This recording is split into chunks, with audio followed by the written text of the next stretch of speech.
Hello, everyone. How's my audio? Soha is here. Non bionic dark matter is here. Matthew is here. Ashniki is here. That's a beautiful name, by the way. I'm sure I'm saying it wrong. Soha is saying audio is great. Thank you, Soha. Atheist King is here. Um, guys, when we go through like mythology, and right now we're looking at Mithra and the relationship Mithra has with Christianity and Jesus and stuff.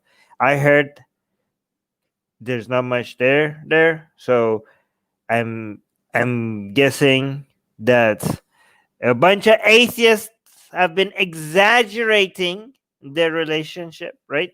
So there's a bunch of atheists that get way too excited about anything that might um, suggest that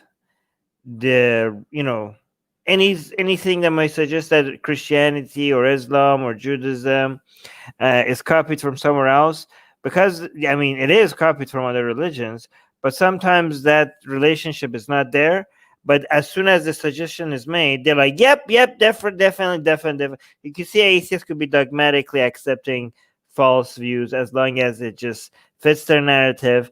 They do, atheists do it just like religious people do it, right? So this idea of Jesus being a copy of Mithra is something that many atheists, just without checking, just accept it because it's just like, of course, right? Why not? Another reason why not to believe in Jesus, let's just accept that, right? Not, I mean, many of them never checked, right? Um, I heard it's all mostly BS, this claim. I didn't look into whether or not it is BS, but some people who I trust said that it is BS. And yes, I know that is not proof, but it is a gentle version of Occam's razor. Okay. Um. Oh yeah, Matthew is saying what I've heard as well. Matthew is saying it's strongly suggested that Mithra was taken from Germanic culture, but it's impossible to say because the Romans wiped out their history with the Druids. Okay, we'll see. Interesting. I actually didn't hear about that one. All right. Um. And by the way, the video that we're gonna watch is from this channel called Religion for Breakfast. I'm gonna subscribe here so you guys see how easy it is to subscribe to the channel. So if you're watching this without being subscribed, subscribe. And I'm also gonna hit the bell button and select R so you guys can see how easy it is to hit the bell button. And I'm also gonna like the video. So like this video that you're watching as well. See how easy that was? Didn't take much, right? Oh, Katie is here. Great. When Katie is here, we also get a lot of interesting nuance. Katie saying, I couldn't be here for the Egyptian mythology yesterday, but I will sure be here for this today unless I lose my connection. Great to have you here, Katie. Okay, cool. One thing, by the way, as we go through talking about mythology and ancient religions and dead religions, keep an open. I'm hesitant to ask you guys to look for to see if we come up with any ideas based on what we're watching for our blasphemous art projects. The reason why I'm hesitant is because most of your suggestions are just lame and cringe and cheesy. Okay? That is what most of your suggestions are like: lame, cringy, and cheesy. Okay? But every once in a while, one of you comes up with a good idea.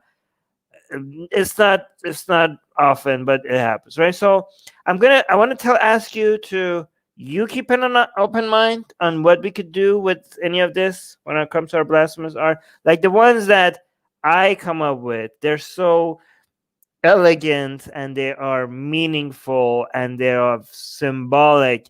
You guys just want somebody to screw somebody without any deeper meaning behind it. Like, you guys are just lame, okay? I'm just telling you, you guys are just lame.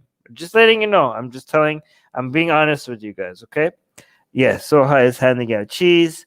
Yeah, pretty accurate. Qasim is saying boo. Right back at you, Qasim. Anyways, so instead of telling you to keep an open mind for some blasphemous art suggestion, I'm just going to remind myself to keep an open mind when we're watching this and see if I could come up with any of my other genius ideas that I just drop here, and you guys are impressed. You should be impressed, okay? Next, if I come up with an idea, you guys have to tell me in the live chat how impressive, how creative, how vivid of an imagination I have, right? You guys, like, you just have to be at awe with the level of creativity, okay? You just have to tell me in the live chat, okay? Because I'm doing it for you guys for free, so you guys better acknowledge that, right? I mean, I don't do it actually for free. You better be patrons to be able to see the uncensored version. No, it's not for free. Art is not free. Why are people complaining? What is this? Qasim saying you are playing at forward position today. I don't know what that means. Guys, if you want to tag Atheist Republic, make it easy for me to understand what you're saying. Anyways, we have to you have to start. We have to start, or else we're going to be here forever. Cool.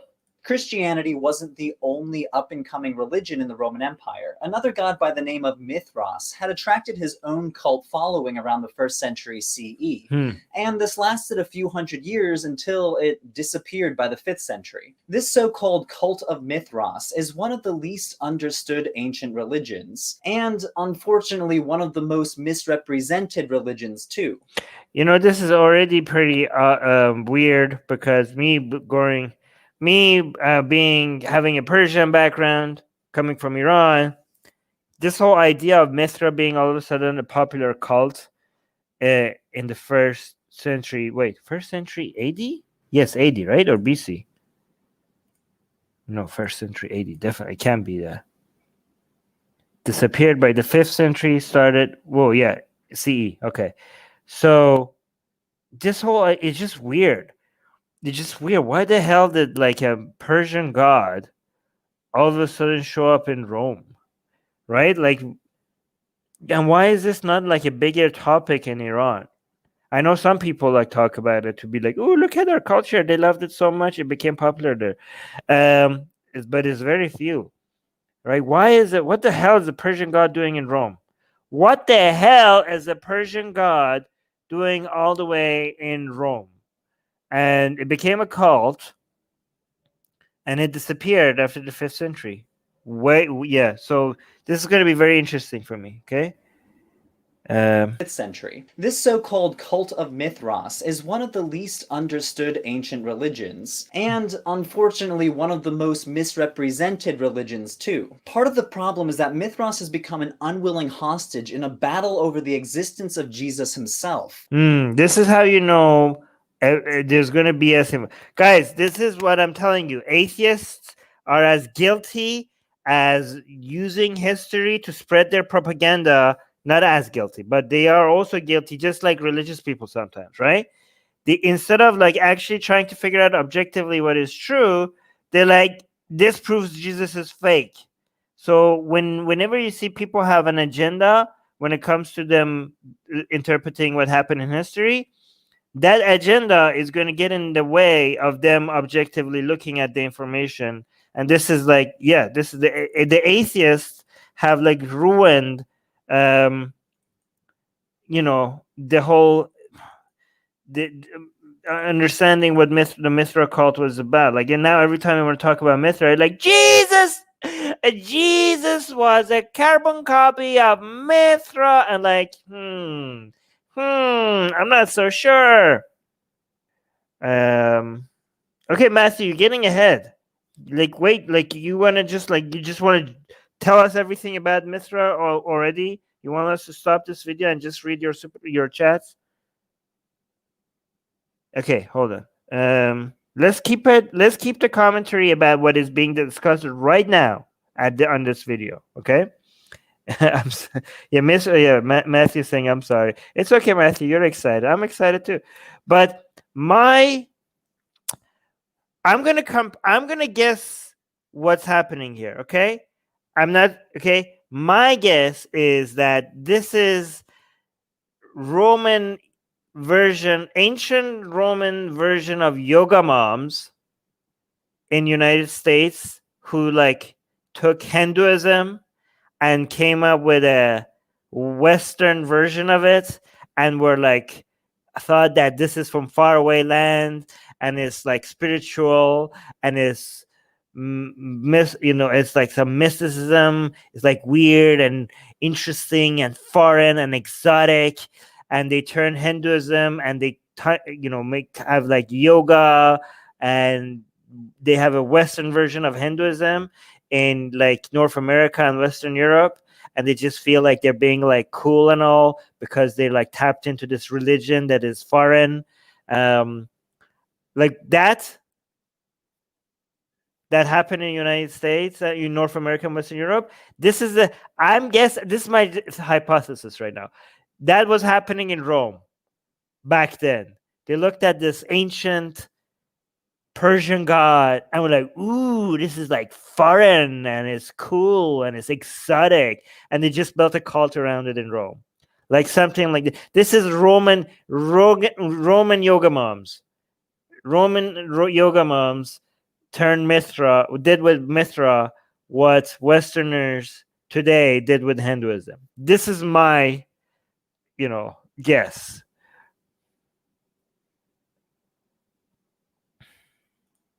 With some people arguing, Katie, would you say that's a good representation of what's happening here? Of Jesus himself, with some people arguing that both. Okay, Darwinian atheists are saying yoga is one of the only things I'm proud of about India. Darwinian atheists, if you yourself haven't came up with yoga, then you have nothing to be proud of. Only be proud and ashamed of the things that you are responsible for, not the things that other people that happen to be born in your geographic vicinity came up with. Did you come up with yoga? If you didn't come up with yoga, then you shouldn't be proud of yoga just because you happen to be Indian. Okay, anyways, let's get back to the video. Of Jesus himself, with some people arguing that both Mithras and Jesus spring from some universal savior god motif, and that both of these guys share certain characteristics like. Oh wow! Oh wow! Darwinian atheists, you're so sweet. It's just like, okay. Oh, I'm sorry, Darwinian atheists.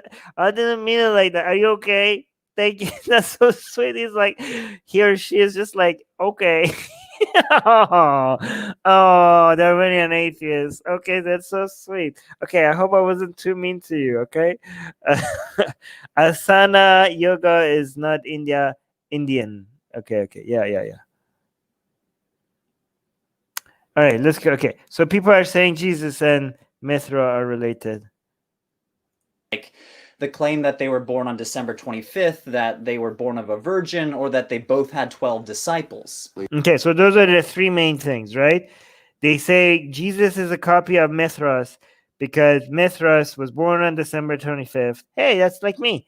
And what was that? Oh, they both had 12 disciples, and they were both burned from a virgin. I heard other things as well. People saying that they both promised peace or for the world by sacrificing themselves. I think that's nonsense. And also, what was the other thing? Did they raise from the dead?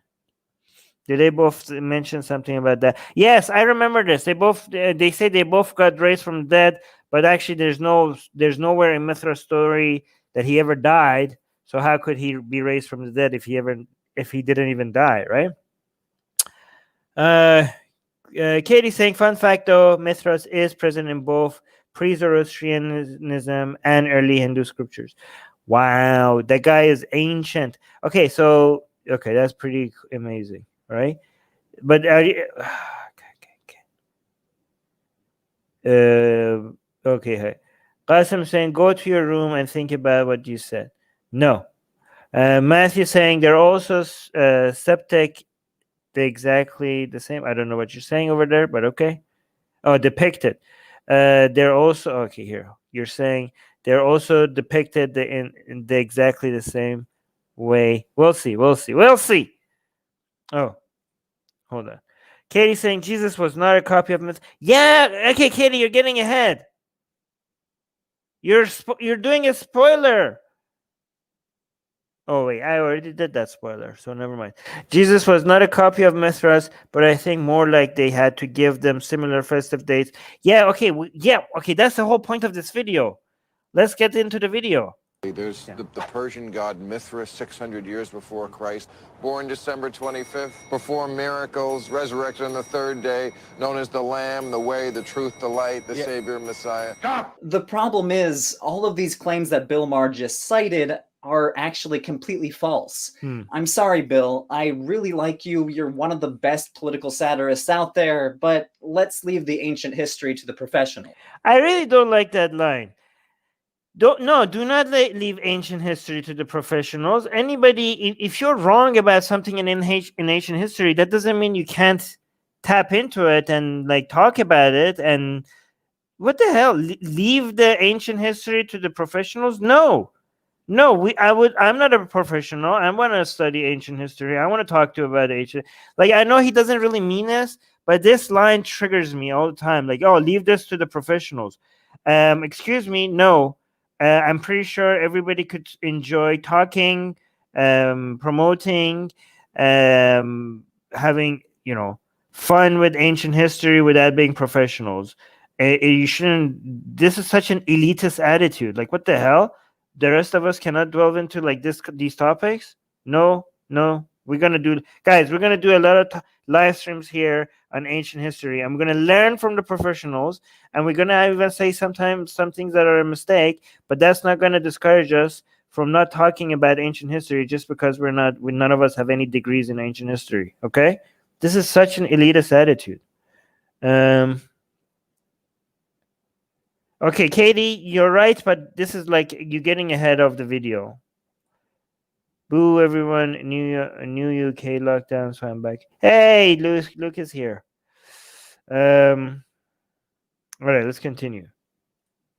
The cult of Mithras did indeed get its start during the rise of Christianity. They shared a cultural moment and shared sociological characteristics of late Roman religion. Right. But all this hype that Mithras and Christ were cut from the same cloth is just that, hype. So let's set aside the wild zeitgeist theories for a little bit and delve into the archaeological evidence, which reveals one of the coolest ancient religions. What do we really know about the cult of Mithras, and how much mutual influence did it have on Christianity?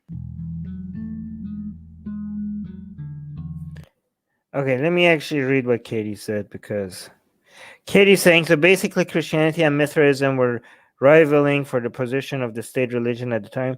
Is that true? I don't think Mithraism was ever got into a position to be a serious competitor. Did it really? I think it was just like a really cool club to be associated with. I don't think it ever got that influential. I'm not sure. Maybe you're right.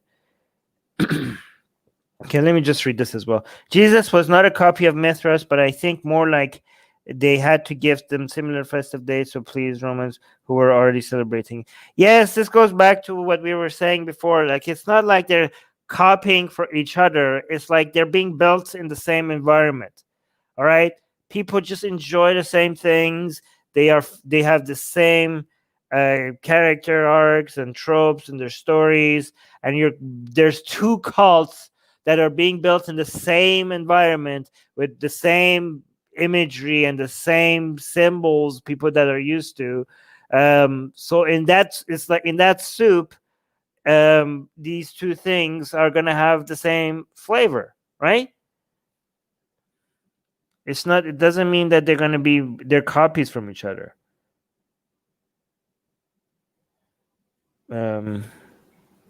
I don't know what this is. Sol Invictus was a bigger rival for Roman state religion. Really? Okay, we need to look into that at another live stream. The cult of Mithras was a religious movement that got its start in Rome around the 1st century CE, centered on the worship of a Romanized Persian god. Ooh, I like that word. I like that phrasing. A Romanized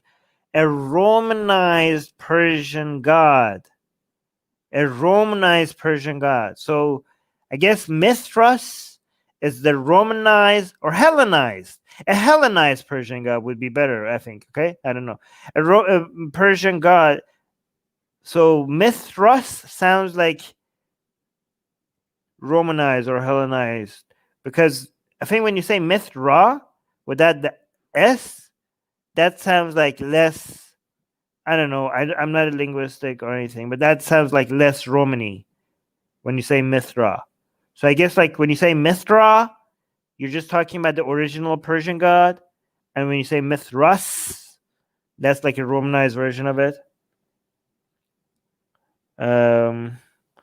Okay, Katie is saying archaeological indications on the origins of Roman Mithraism by Lewis M. Hupf suggests Mithraism kind of rivaled early Christianity.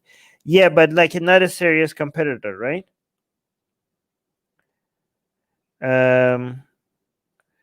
Katie's saying Hellenism is the term used for ancient Greece, not Romans. I don't think so. I think Romanization of, I mean, the Roman Empire continued the Hellenization of what the Greeks, the Roman way of thinking and everything was basically Greek, right? They took everything, all their philosophy and all their way of thinking from the Greeks. So they just continued the Hellenization of the Greeks. Isn't that how it works? Katie saying, and you're right, Mithra was the pre-Zoroastrian Persian god, same as Mithra. Oh, Mithra. Oh, yeah, Mithra, without the S, was the pre-Zoroastrian Persian god, same as Mithra. The Vedic Mithras was the Roman version. Okay, so if you see the S, that's the Roman version that they copied from the Persian. That is a serious copy, okay? So you know how people keep saying, like, oh, they copied Jesus from Mithra, and like you're like, no, not really. They just look alike a little bit because they were built in the same, made in the same environment. But this is this is what a real copy looked like. Mithras was copied from Mithra, so that's an actual genuine copy. Not a very good one, by the way. There's not much that they share. Mithras, commonly depicted as a man dressed in Persian garb slaying a bull. By the 3rd century, it was widespread across the Roman Empire, from Britain to North Africa to the Black Sea to Syria, but by the 5th century, it fizzled out and disappeared. But before I go any further, I predict intolerance, oppression. It's important to say that the cult of Mithras was a new religious movement under the Roman Empire. This is a little confusing because the god himself, Mithras, is based on an old Indo-Iranian deity by the name Mitra or Mithra, who predates the cult of Mithras by hundreds of years. The name Mithras is simply the Hellenized form of... Hellenized, Katie, not just Romanized, Hellenized. I was right. The name Mithras is simply the Hellenized form of this god. Evidence from North India and Iran shows that this god Mitra dates at least to the 2nd millennium BCE. 2nd millennium, not even century. Yeah, what? Ancient. I be ancient. Yes, so this is basically ancient history, not to us. This is ancient history to the Romans. Like, this is ancient history based for 100, like, 1st century CE, or AD. I don't know what to say anymore. After, yeah. Yeah, for those Romans at that time, this is like real ancient history. Look at this, 14th century BCE, like really, like really ancient. All right, continue. Oh, Darwinian atheist saying Katie is still right. Look up the definition of Hellenized. Okay, but the Romans were so Hellenized that whatever they touched, they also Hellenized. That's what I'm saying. I know Hellenized means like making it Greek way of thinking, but I'm just saying the Romans were so Hellenized that they also, when they Romanized something, they basically Hellenized it. That's what I'm saying. CE is appropriate. Okay, I'm gonna go with CE. Hold on, what is this?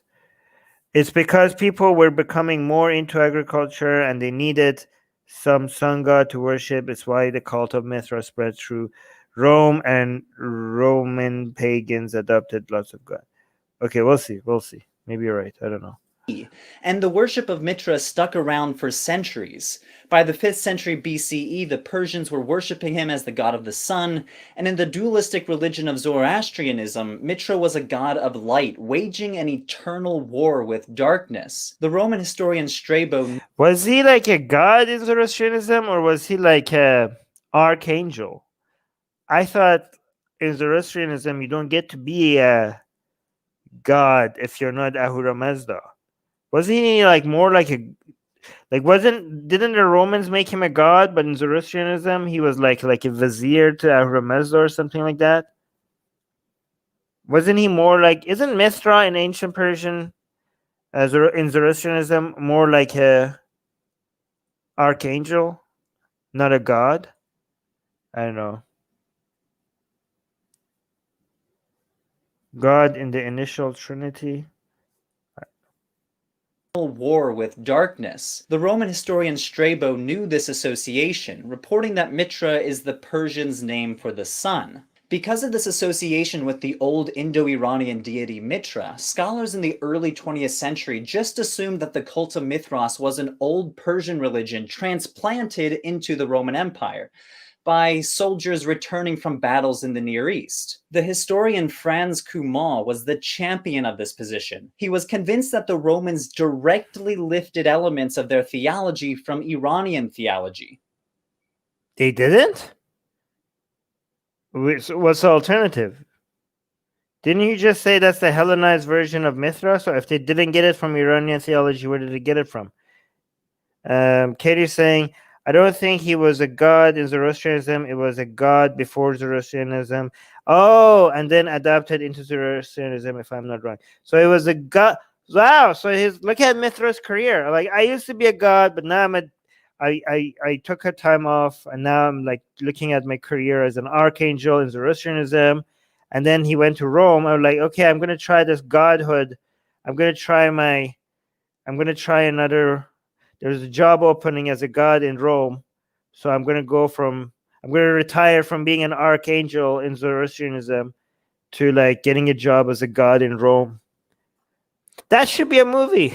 That should be a movie. That should be a movie. Like he get demoted to the archangel, and then now he's getting again. Like he looks like he's an archangel and he's at home and he's looking at job openings. He's like, in Rome they're looking for a god. I used to be a god, I could be a god again. And then he applies to be a god. Hey guys, isn't that a good movie? That should be a movie. That should be a movie. Come on guys, don't tell me that's a great idea. Dolly likes it. Okay. So he studied ancient Zoroastrian texts to try to shed light on the gaps of evidence that we had for the Roman cult of Mithras. But the problem is, what we know about the Roman cult doesn't have any antecedents in Iranian religion. So scholars today try to downplay this theory that there was a direct line of influence from the East. Okay, then what the hell? Where did they get it from? It's Mithras, and that's Mithra, and you just said it's a Hellenized version. So if they didn't get it from ancient Persia, where the hell did it come from? Is it like, what is he saying? Is he saying like they just got the name and nothing else? Manfred Klaus, one of the premier scholars of this field, says it best. No direct continuity, either of a general kind or in specific details, can be demonstrated between the Perso-Hellenistic worship of Mithra and the Roman mysteries of Mithras. Okay, then where did it come from?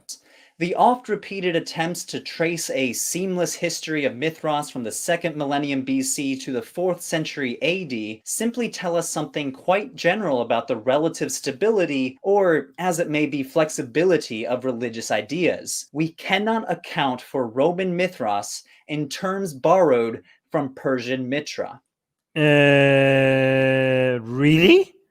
Okay, then where did it come from? Wait, so they're still saying it's a Persian. He's still saying it's a Persian god in Rome, but it didn't came from Mithra? I don't understand what the claim here is. So what does this mean? They at least got the name from them. They got Mithra's name from Mithra, did they not? I don't understand what's happening. So yes, initiates of Mithras in the Roman Empire did worship a god inspired by a Persian god. Okay. So it did come from a Persian god, but it was inspired by a Persian god. And they did use some Persian words in their worship. Okay. But we really are dealing with a Roman religion here, and we should treat it as such. Guys, this is exactly what's happening with yoga moms and Hinduism. Is exactly, there's like nothing. It's a shell of what Hinduism is. They're like, they go like Om, and they have no idea anything about Hinduism. It has no ties to what Hinduism is. They're just like the aesthetics, and they like to use some Hindu words just to make it seem like they're. This is exactly what's happening. I'm pretty sure this is a whole bunch of Romans back then that they thought that they're being cool, just using something that is foreign and came from faraway lands and had nothing about. They knew nothing about Mithra, nothing about their religion. They just liked the name and just like to use some Persian words to look exotic and all. This is basically what it was. That's what's happening. My theory is, my hypothesis is getting some. Yeah, I think there's some legs to this, right? This is basically very similar to how a lot of Iranians claim to be Zoroastrian from a to make a political stance against the Islamic Republic, or to make a religious rebellious move against Islam. But if you like, they have Zoroastrian symbolism, and they have Ahura Mazda. They use they have an Avesta maybe in their bookshelf. But if you ask them, they have nothing. They know zero about Zoroastrianism, right? But they just like the aesthetics. They just like the symbolism, and just maybe a few words here and there for Zoroastrianism, just to look cool. Just the imagery and symbolism. That's all they care about. So I bet you this is basically what it. So it's not like they copied the entire religion from Persians. They just took the look and feel of the Persian god, and they just were like, okay, let's just make a Roman cult. It's everything about this is Roman, except maybe we just say a few Persian words and have it like a god that is just from Persia by name. This is basically what happened, I think. Hinduism is a shell. Yeah, Buddhism too. You're right, Dolly. This is why a lot of Christians are against yoga. Aryan saying Mithra means friend in Sanskrit and Marathi. I don't know. Mithra is a beautiful name for girls in Farsi. Qasim is saying that. All right, let's continue, guys. So let's get into the evidence. And here is where it gets a little more tricky. We have 0 writings from people who worshipped Mithras in the Roman Empire. What? Romans not writing stuff down? That's very uncharacteristic. No narratives, no mythologies or origin stories or theologies. No writings of any kind. This is basically the yoga moms of Rome. They weren't the intellectuals. They were just acting cool. Anyone who says otherwise is either mistaken or they are referring to older Persian texts, which, as I said earlier, might not have had any influence at all on the Roman Mithras cult. Aside from a few mentions in Roman historians like Strabo and Porphyry, and a few highly polemical bits from Christian writers like Justin Martyr, the only evidence we have for the Roman Mithras cult is archaeology. Inscriptions, mosaics, sculptures, and the actual meeting places where Mithraic initiates gathered, called Mithraea. Archaeologists have found these underground meeting places all over the Mediterranean, showing how widespread this religion really was. Mithraea are not all the same, but they do share general characteristics. They are narrow, rectangular meeting rooms, often built underground with vaulted ceilings. And they're fairly small, most measuring only 10 meters long. And wow. I was gonna say, like, this is a bunch of people that just wanted to look be different and be like, look at us, we have our own club here and look cool and all. But it is actually pretty cool, to be fair. Like, imagine you're part of a secret is it what are they secret? Like part of a society that had like these underground meeting places, and you had your own like imagery carved into stone in these meeting places. Man, that sounds pretty cool. These meeting rooms were meant to... Oh my God, Katie, I wish your comments were a little bit shorter. So Mithra originated in the Proto-Indo-Iranian religion as Mithra, from where it went to the Vedic. Okay, Mithra originated in the Proto-Indo-Iranian religion. Indo-Iranian, okay, yes. As Mithra, from where it went to Vedic Mithra and Avestism in Mithra. Okay, so we have Mithra, then Mithra, Indo-Iranian. So basically, these are the people that the Indo-Iranian. Yeah, actually, Indo-Iranian is better than the alternative name that these people have to avoid YouTube censorship. You guys know what the alternative name for Indo-Iranian is, right? Proto-Indo-Iranian religion as Mithra, from where it went to the Vedic Mithra as Avesta Mithra. That's how it got to Zoroastrianism and then Roman Mithras. Wait, but I thought Zoroastrianism was mostly an opposition religion to the Vedic, to the Hindu. Wait, didn't the myth? Okay, so the is there any sign of Mithra in Hinduism, Katie? In early, okay, I need to look into what you're saying here. There needs to be a chart or something. Katie's saying, in Christianity's early stages, Mithraism did rival Christianity. Okay, this is getting ahead. This is getting ahead of where we're going to be. Ian is saying, Armin, this question is out of context. But no, don't ask me out of context questions. Oh my God, Ian, like, no, don't ask me out of context question. I keep asking you not to distract us from what we're trying to discuss here. I'm already having a hard time paying attention to the live chat and this video. So why would you ask me out of context question right now? To facilitate one of the... I trust the members, the people that have the membership badge. I trust you that when you tagged me is specifically relevant to what we're watching right now. You guys are my trusted... Oh, Katie here. Yes. Rig Veda has Mithra, which was also derived from the Proto-Indo-Iranian Mithra, same as the Avesta Mithra. Okay, so is it fair to say Mithra was one of the divine entities that Zoroastrianism didn't take a position against, like the other divine beings in Hinduism?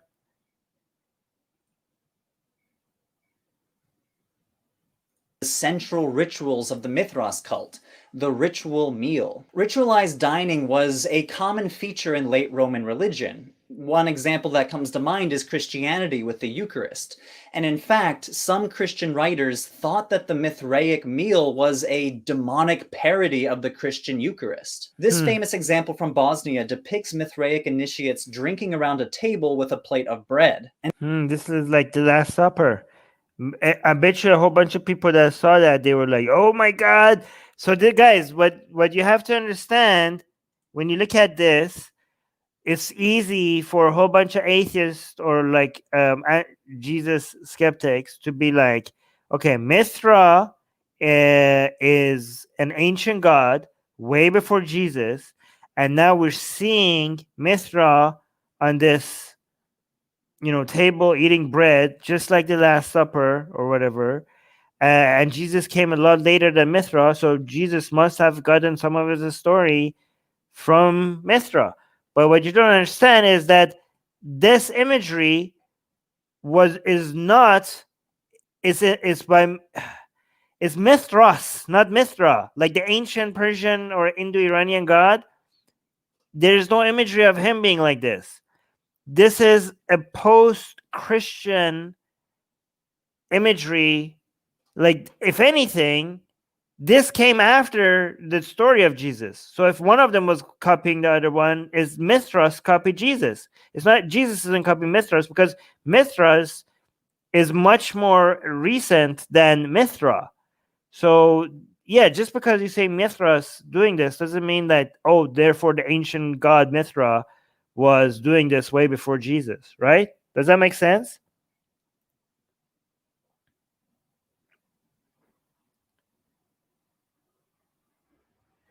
You eat bread with Mithra, and Jesus said bread was his skin. I don't know.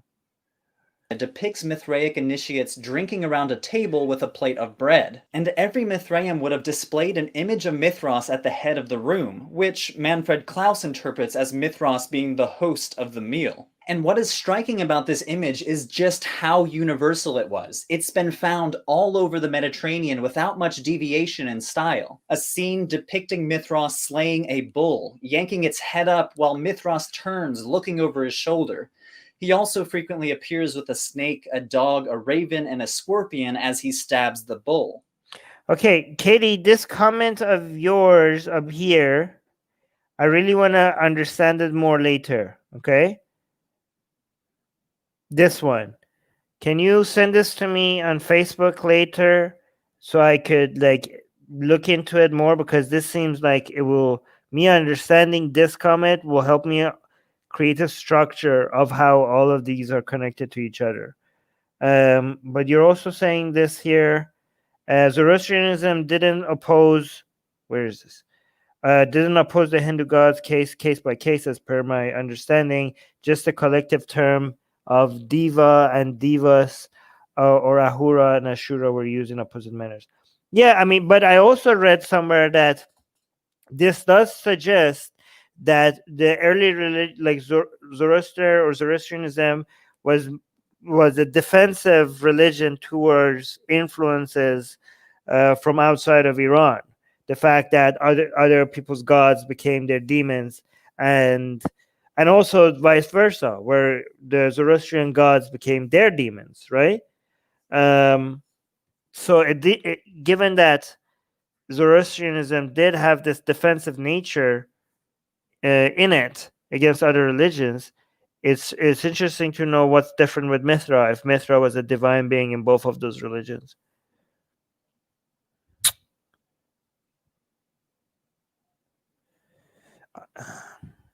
Okay.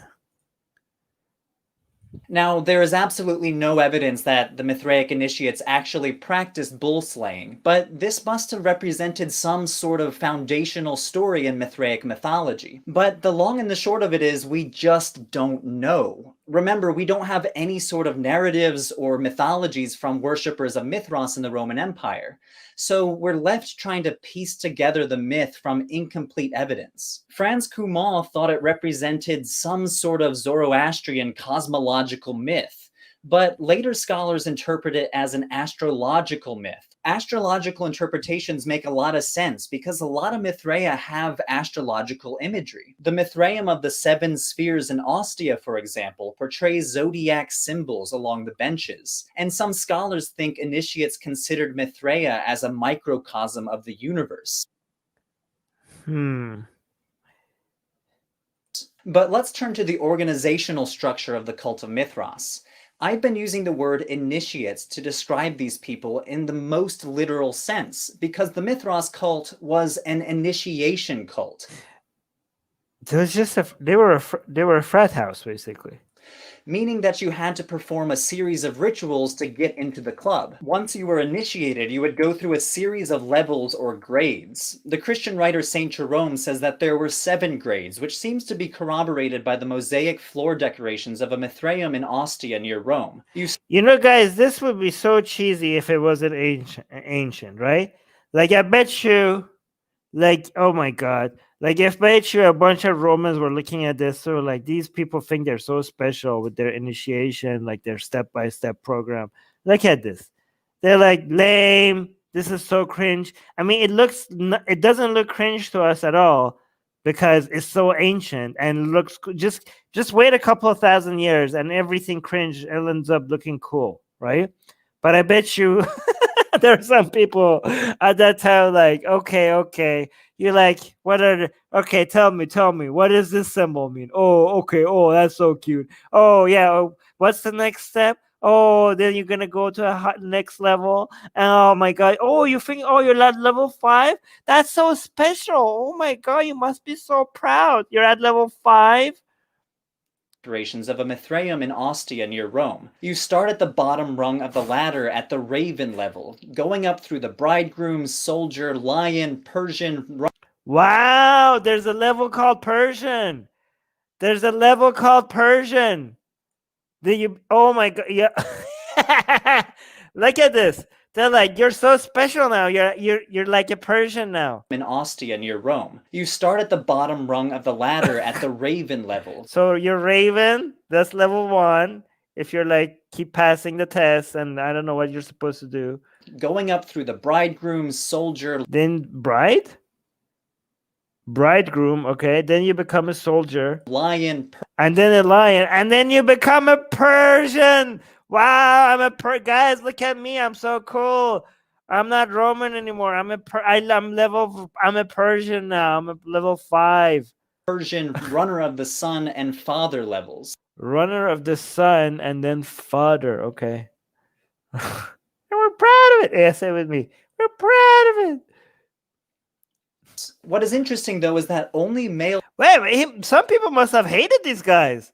Aren't it like the Persians the enemies of Rome? Like these people are like these people are like so interested in this foreign ideas. Of like they just look at this. They're just randomly throwing 3 symbols together. They're not being very elegant about it.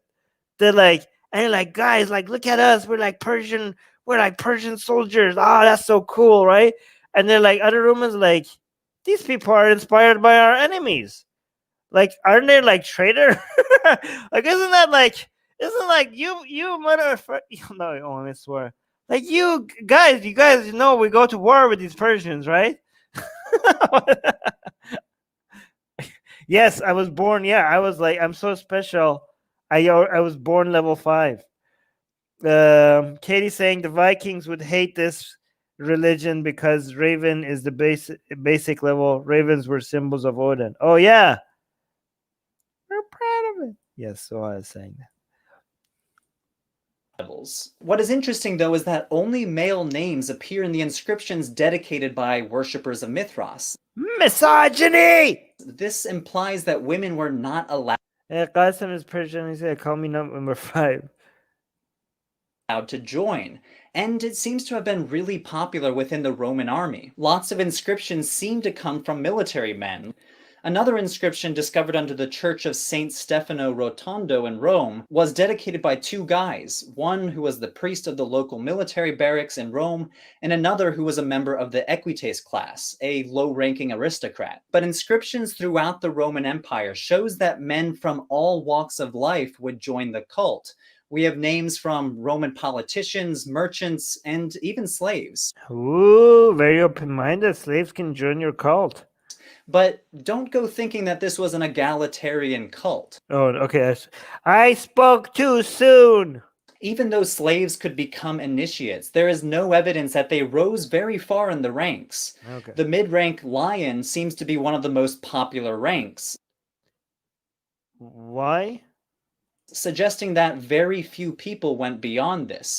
Okay. So the Persian, wow, was lion level 4, and most people didn't make it after level 4. So guys, we're level 5. I mean, me and Qasim at least are level 5. We're already way beyond. Like this is awesome. Look at these idiots. They're so proud of being level 4, level lion. We're like born in level 5. We didn't even try. Popular ranks, suggesting that very few people went beyond this. Pathetic. You try so hard to get to level 4 while I was born in level 5. And social superiors like a centurion, for example, wouldn't allow a lowly soldier to be above him in the Mithraic hierarchy. Oh. So even though this grading system was innovative, it really only served to reinforce the highly stratified Roman society. We don't know much else about the rituals that you would have needed to perform to go through the grading system either. What would be the ritual for you to... What would be the ritual for you to make it to level 5, level Persian? Make the best korma sabzi. You make the best korma sabzi, you become Persian. These rituals, by and large, were kept secret by Mithraic initiates. And this is one reason why scholars sometimes use the word mystery cult to describe Mithras worship in the Roman Empire. And there were several mystery cults in the Roman Empire, including worshippers of Isis and the cult of Be careful with using that word. YouTube might get triggered. Wait, what worshipper of ISIS? Why? Oh my god, we have to play it again. What does this got to do with the Romans? To describe Mithras worship in the Roman Empire. Oh, Afshin is here. We have another level 5 here. Oh yeah, your wife makes korma sabzi too, Afshin? So your wife is like, makes it, yes. Not by blood, by going through the initiation. Oh, Katie saying, you tried so hard and got so far. But oh my god. Yeah, that's what they played at these cult meetings. Empire. And there were several mystery cults in the Roman Empire, including worshippers of Isis and the... See? They were like Egyptian stuff. They're bringing like, these are, guys, I know it. These are just a bunch of Romans that want to be like, act all cool and rebellious and foreign and exotic. Some of them went and found like a Persian god. And then there's a whole bunch of cults that went and found Egyptian gods. They're like, look at us. We're different from the other Romans. We cool. We worship other gods. Cult of Magna Mater. But the term mystery cult shouldn't make you think that the cult of Mithras was somehow hidden from society. Oh no? In fact, some Mithraea are found in public buildings. Yeah. There is a large Mithraeum located in the baths of Caracalla, a public bathhouse in Rome, and another in Crypta Balbi, a large apartment complex in Rome. So if you were a neighbor to the baths of Caracalla, you probably had some sort of idea what was going on inside of there, and maybe... You probably filed a bunch of complaints as well. Like, again, this Mithras are like loud, and they basically they were frat boys. They were the frat boys of the time. I'm pretty sure they had really loud parties late at night, and there was a lot of that's how they died out. They got so many complaints filed against them. Maybe you even knew somebody who attended the ritual meals there. Yes. So, yes, even though the cult of Mithras was a mystery cult, the secrecy probably only went so far. So now that you hopefully have a basic understanding of the cult of Mithras, what was its relationship with Christianity? Remember, both Christianity and the Mithras cult were thriving sometime in the 1st century CE. But this fact has kind of let people's imaginations run wild. By people's imagination, he means teenage atheists. So let's start with dispatching the myths that Bill Maher mentioned earlier in the episode. First of all, the claim that Mithras had a virgin birth just like Jesus. Remember, we have... No, wrong. Mithra was born from a stone, I think. No texts from worshippers of Mithras, so we don't have any sort of narrative or myth like the birth of Jesus in the Gospels of Matthew and Luke. Right. However, what we do have are... Yes, look at this. It came from a rock. I was born from a rock. I mean, rocks are virgin. Hey, no, this is actually accurate. Last time I checked, rocks are virgins, right? Sculptures depicting Mithras being born from a rock. All of these portray virgin rocks. Him holding a... Oh yeah, Katie's saying yes. Mithras was born from a stone. A torch and a dagger. We don't exactly know the myth that corresponds to this rock-born motif, but it's definitely a stretch to say Mithras was born of a virgin. Why is it a stretch? Rocks don't have sex. They're all virgins. Like how the Gospels describe Jesus' birth. I've never really thought of a rock being virginal. I was joking, but he actually said it. Okay. I guess. I mean, why? I mean, yeah, I guess. I mean, if a rock is sexy, you got to do what you got to do, right? I don't know. If any of you are into rocks. Or the idea that Mithras had 12 disciples. Well, Mithras does appear with the zodiac symbols, but... You guys are like, what the hell? I mean, I think we should stay away from rocks because rocks can't give consent. So I don't know if it's so cool. Hold on. Darwinian atheists say, according to Hindu myth, Mithras had 2 sons, Agastya and Vaishashta, who are both sages and they were born when Mithra jacked. Oof. Jack. Okay, I'm just gonna say it off in the heavens, and his seed fell to earth. Interesting. Rock lives matter. Yeah, rocks. No, I think this is more of a Me Too issue situation. Oh yeah, so I was saying in Islam, rocks gave birth to a camel. All right, let's continue. But it's kind of a stretch to call these disciples. I would sooner. Oh yeah, so we're going with the next myth that Jesus had 12 disciples and Mithra had 12 disciples. And they're total copies, proof that Jesus was copied from Mithra. So apparently he's saying it's a stretch to call them disciples. Say this is evidence that Mithraic initiates thought of Mithras in astrological terms. Others claim that Mithras died on a cross, celebrating. Okay, yeah. So basically what he's saying, astrological terms, what he means is like, you know, in astrological terms, there's like 12, 12, 12 of everything. This doesn't mean that, yes. So this is like in ancient Rome, like in the 1st century CE Rome, everything was in 12s. Like 12 was, there's 12 of everything, right? So just because there are 12 something with Mithras doesn't mean it was, you know. And again, this is Mithras, the Roman version, not the ancient Mithra one. So it's not like the ancient Mithra one had anything 12 associated with it for Jesus to copy from that. This is the Mithras, which is a much later invention. And he probably had a whole bunch of 12 stuff associated with it because you're in Rome and everything is astrological and zodiac signs and everything.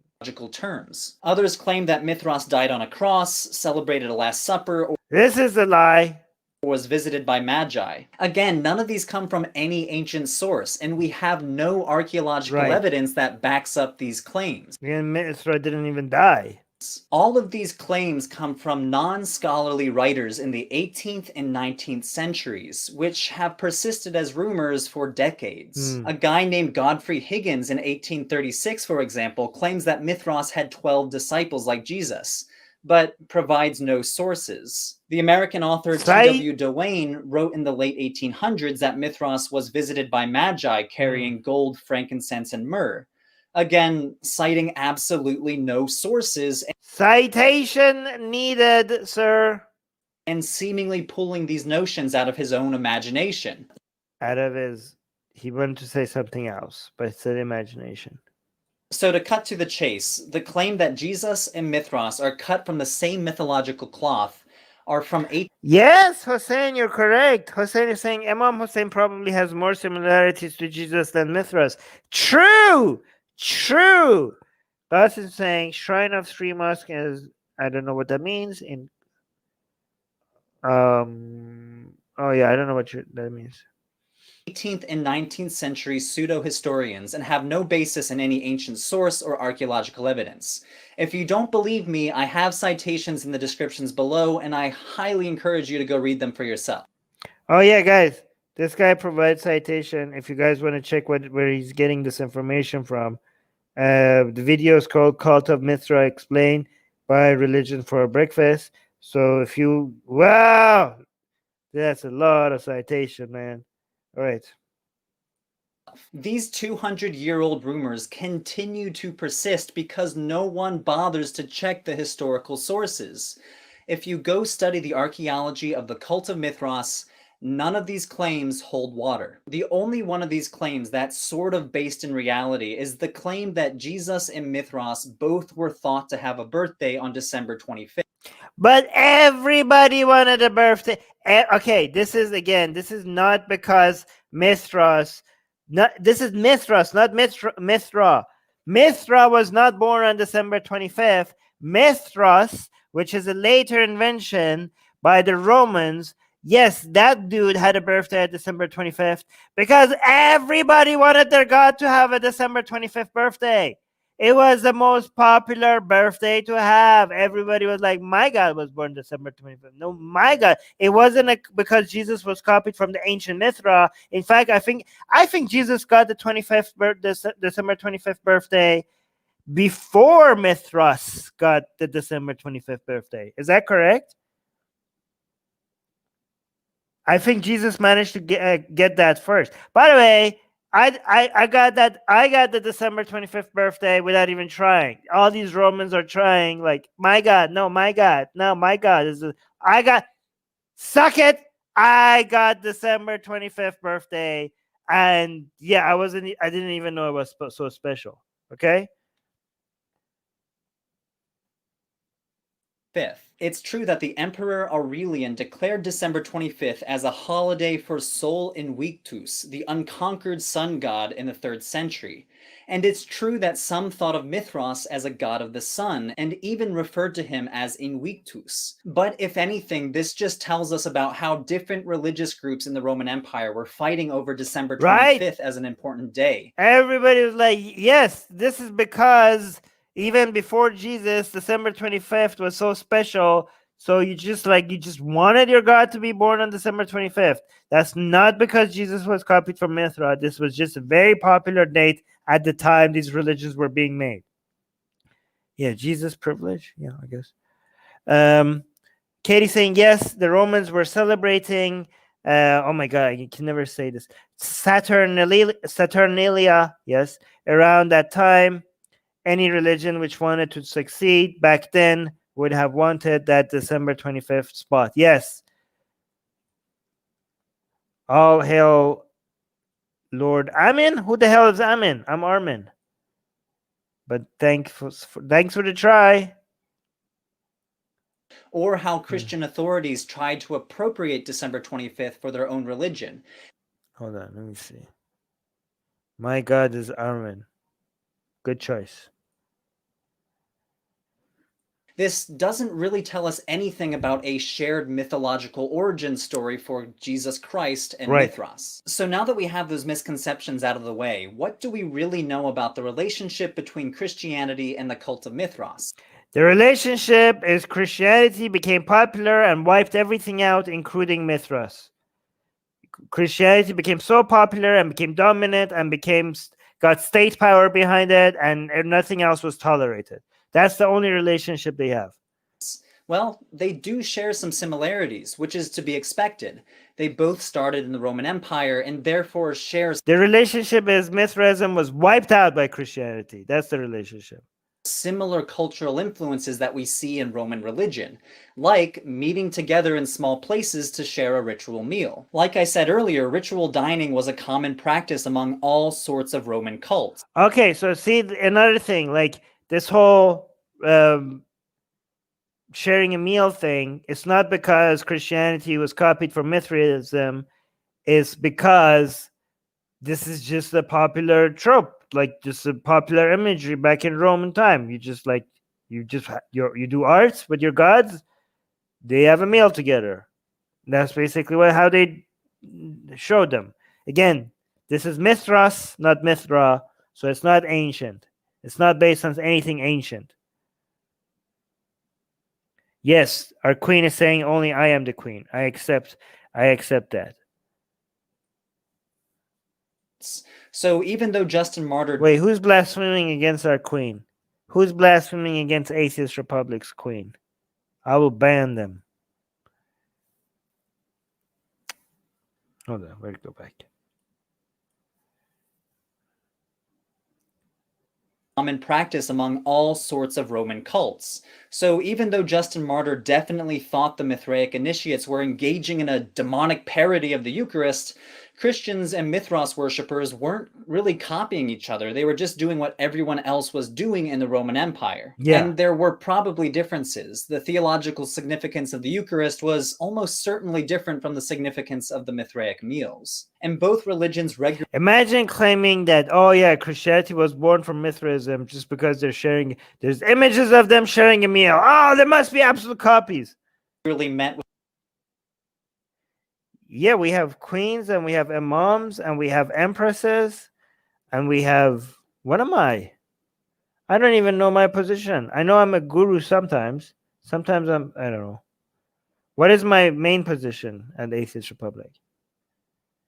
With their co-religionists in small buildings. The small Roman garrison town... Wait, what happened here? Oh, we have bakers. We have bakers and we have burger makers, Katie. Different from the significance of the Mithraic meals. And both religions regularly met with their co-religionists in small buildings. The small Roman garrison town of Dura Europus, for example, had a Christian house church of sorts right down the street from a Mithraeum. But oh my god, that's so cool. some of the interactions between Christianity and the cult of Mithras were antagonistic. There we go. There we go. Some religious oppression about to happen. Like I said, hey, no, Ian, you don't get to hand out cookies. Only Deb hands out cookies. We have an official baker here. I am the prophet of AR. But if I'm a prophet, that means we have a god. I want to be the god. Christian authors like Justin Martyr and Tertullian thought the cult of Mithras was demonic, and some Christians went so far as to destroy Mithraea. The Mithraeum in the Syrian village of Huarte, for example, has Christian graffiti scratched on the walls and a Christian church built on top of it. So the theory is that some sort of religious vandalism must have happened shortly before or shortly after the Mithraeum went out of use. Okay, vandalism. See, Christian tolerance, Christian love. This is Christian love. We got it. We got the examples from it from early on. Occasionally, you'll find Mithraic images that have been defaced, suggesting again some sort of vandalism from Christians. From Christians, guys. This is like, look, the whole idea of Christian love was there from the very beginning. From the burning of the Library of Alexandria to the defacing of statues of competing religions. Christian love was a theme from the first century of Christianity. Such as the Mithraeum under the Church of Santa Prisca in Rome. By the 4th century, more and more Mithraea were abandoned, and fewer new ones were being built. This has been interpreted as the decline of the cult of Mithras. But why? The scholar and archaeologist of the cult of Mithras, David Walsh, thinks that there must have been some sort of combination of factors. By the 4th century, Christianity was well on its way to being the dominant religion. Following Emperor Constantine, Christianity gained powerful patrons in the imperial government that Mithras worshippers just couldn't match. Many worshippers of Mithras were probably converted to Christianity.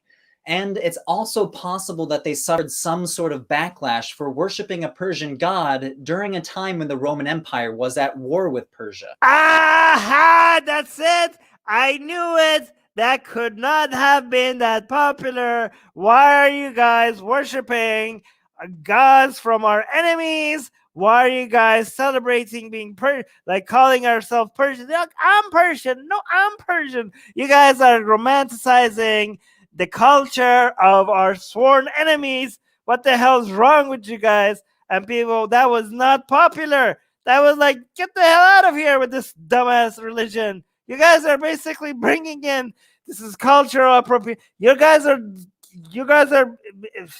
the fifth. You guys are basically bringing in, you guys are spies for our enemies. This is like, I bet you somebody was accused of being a spy, betraying, like, oh, this cult is like a cover for our enemies. They're here to like spread the propaganda from the Persian Empire.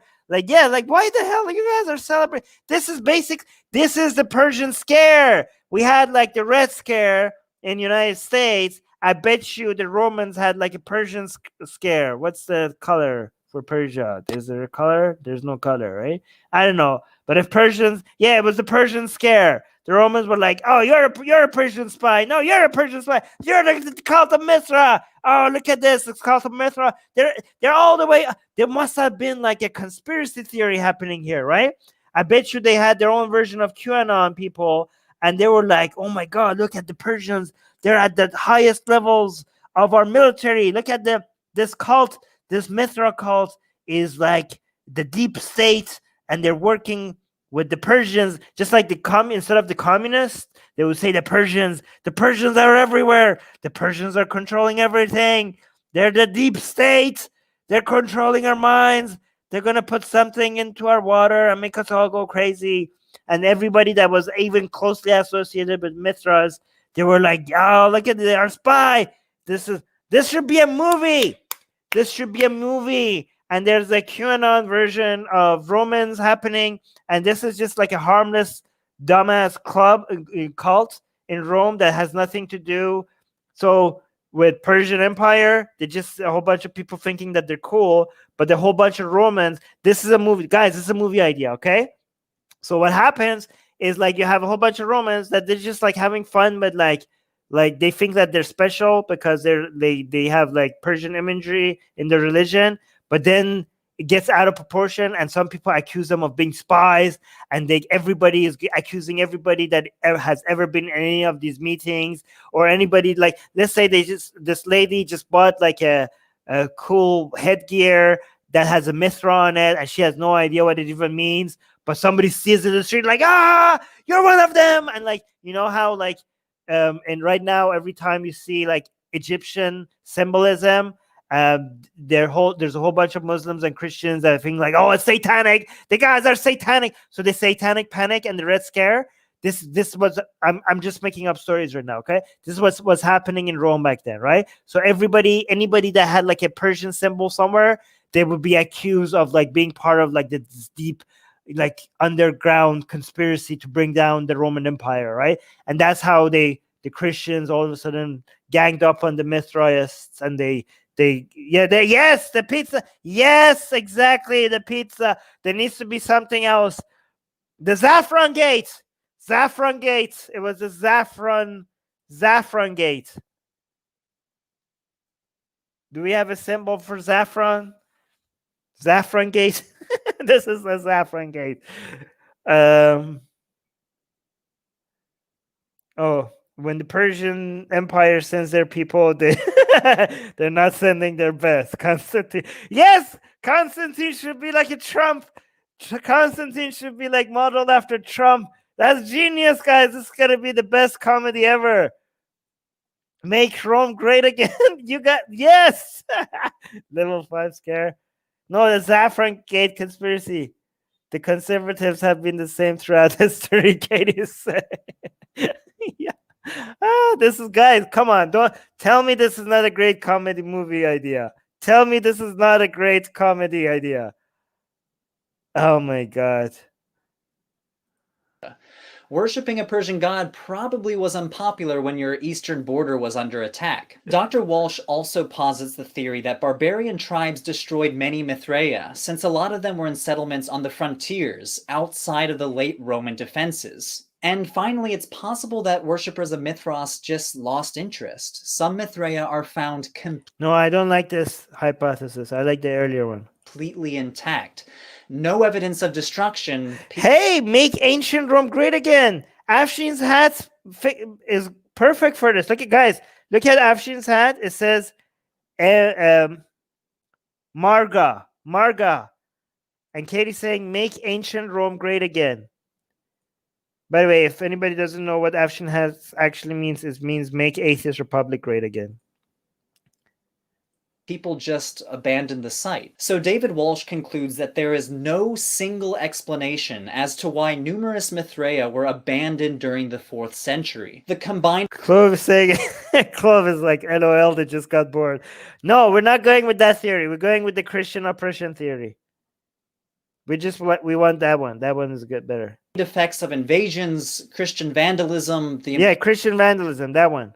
Imperial government starting to favor Christianity, and Mithraic groups losing interest all might have contributed to the religion's decline. But I mean, they're not mutually exclusive. You might lose interest because the government now has a state religion. The state religion is turning into Christianity, and Mithraism is being associated with being a traitor that is like into the customs of the enemy. So you might lose interest because of all of this, no?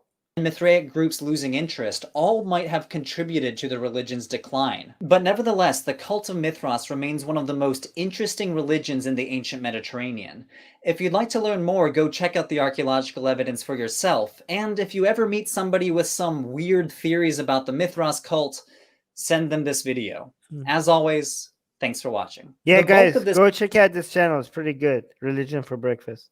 This research came from Manfred Klaus's indispensable book, The Roman Cult of Mithras, with some additional information from Roger Beck's The Religion of the Mithras Cult in the Roman Empire. I highly recommend you check them out. Klaus's book in particular is very readable for a popular audience. The archaeologist of the Roman Mithras cult, David Walsh, also graciously shared a copy of his dissertation with me and read over early drafts of this research. So thank you so much, David. Wow, that's pretty nice.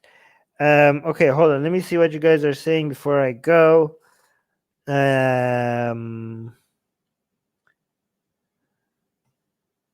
on. Here. Jose is saying religions were like video games back then. After a couple of decades, the servers go down. I like that analogy. All right. Yeah, no, is there a Zaffron symbol? There needs to be a Zaffron symbol instead. Katie saying this channel is quite good. I got to know about it from GM Skeptic mentioning it on his videos. Okay, and yeah, it is a good channel. I like the way he analyzes things. Anyways, I'm gonna head out. It's been fun hanging out with you guys. You guys are always fun. Today your comments were kind of funny. Not all of them, but some of them. Good job. Anyways. Oh wait. No, I already read that one. Okay, guys, I'm gonna head out. I'm not gonna yell. Just do all the things. Okay, I'm gonna do the carrot instead of the stick today. Okay, guys, just subscribe. If you don't subscribe, then you're garbage. Your life is meaningless. You're human scum, and I hate you. But if you're subscribed, you have my endless adoration and love. Okay? Don't you want my love? I send you kisses if you subscribe. Look at this. Subscribe, okay? And hit the bell button. Hit the bell. And do the thingy. Do it and like the video, okay? I love you. I love you so much if you subscribe.